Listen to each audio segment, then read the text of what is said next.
மாகாணத்தின் அபிவிருத்தி மற்றும் முன்னேற்றத்திற்கு பல்கலைக்கழகங்கள் மாகாண திணைக்களங்களுக்கு தோள் கொடுத்து உதவ வேண்டும் எனவும் இவ்வாறான கூட்டு முயற்சிகளின் ஊடாகவே எதிர்காலத்தில் எமது மாகாணம் சிறப்பானதொரு வளர்ச்சியை எட்ட முடியும் எனவும் வடக்கு மாகாண கௌரவ ஆளுநர் என் வேதநாயகன் அவர்கள் தெரிவித்தார். யாழ்ப்பாண பல்கலைக்கழகத்தின் கிளிநொச்சி அறிவியல் நகரில் உள்ள தொழில்நுட்ப பீடத்தில் நேற்று புதன்கிழமை 25ஆம் தேதி நடைபெற்ற விசேட கலந்துரையாடலில் கலந்து கொண்டு உரையாற்றும் போதே ஆளுநர் மேற்கண்டவாறு குறிப்பிட்டார். அங்கு தொடர்ந்து உரையாற்றிய ஆளுநர் நடப்பாண்டில் வடக்கு மாகாணத்திற்கு பல்வேறு நிதி மூலங்களிலிருந்தும் பெருமளவிலான நிதி ஒதுக்கீடுகள் கிடைக்கப்பெற உள்ளன. இந்த நிதியினுடனான அபிவிருத்தி திட்டங்கள் தரமானதாகவும் உரிய காலவரையறைக்குள்ளும் நிறைவு செய்யப்பட வேண்டும். இருப்பினும் எமக்கு ஆளணி வளம், குறிப்பாக தொழில்நுட்ப ஆளணி வளத்தில் மிகப்பெரிய வெற்றிடங்கள் காணப்படுகின்றன. எனவே இவ்வாறான சவால்களை வெற்றி கொள்ள பல்கலைக்கழக சமூகம் எமக்கு முழுமையான ஒத்துழைப்பை வழங்க முடியும்.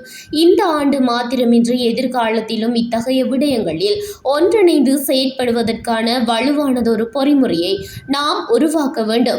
குறிப்பாக தொழில்நுட்ப பீடம் மற்றும் பொறியியல் பீடங்களிலிருந்து வெளியேறிய மாணவர்களையும் இறுதியாண்டில் கல்வி பயிலும் மாணவர்களையும் பயிற்சி அடிப்படையில் நாம் எமது செயற்றிட்டங்களில் இணைத்துக் கொள்ள முடியும்.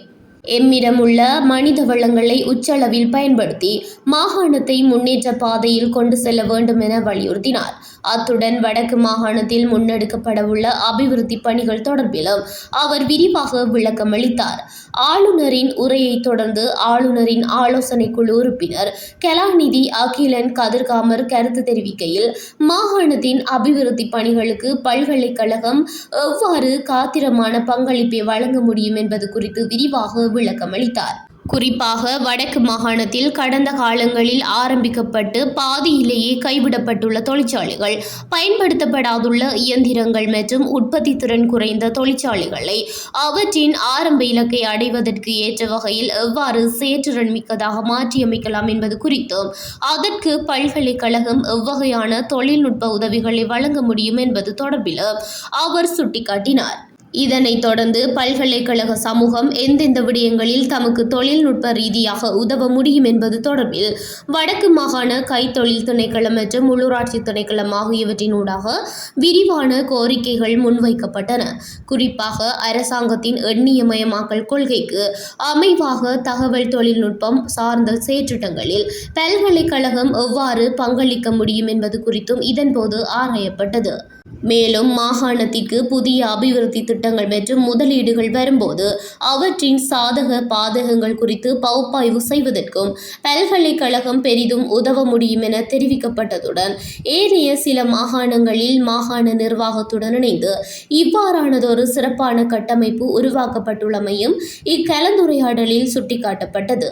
அதனைத் தொடர்ந்து விரிவான திறந்த கலந்துரையாடலும் இடம்பெற்றது. இவ்விசேட கலந்துரையாடலில் வடக்கு மாகாண பிரதம செயலாளர் தனுஜா முருகேசன், மாகாண உள்ளூராட்சி அமைச்சின் செயலாளர் ஏ சோதிநாதன், உள்ளூராட்சி ஆணையாளர் எஸ் சுதர்ஷன், மாகாண கைத்தொழில் திணைக்கள அதிகாரிகள், யாழ்ப்பாண பல்கலைக்கழகத்தின் தொழில்நுட்ப பீடாதிபதி கலாநிதி டி கேதீசன், பொறியியல் பீடாதிபதி கலாநிதி கணேஸ்வரன் அனந்தராஜ், பேராசிரியர்கள், விரிவுரையாளர்கள் மற்றும் வடக்கு மாகாண ஆளுநரின் ஆலோசனை குழு உறுப்பினர்கள் என பலரும் கலந்து கொண்டனர்.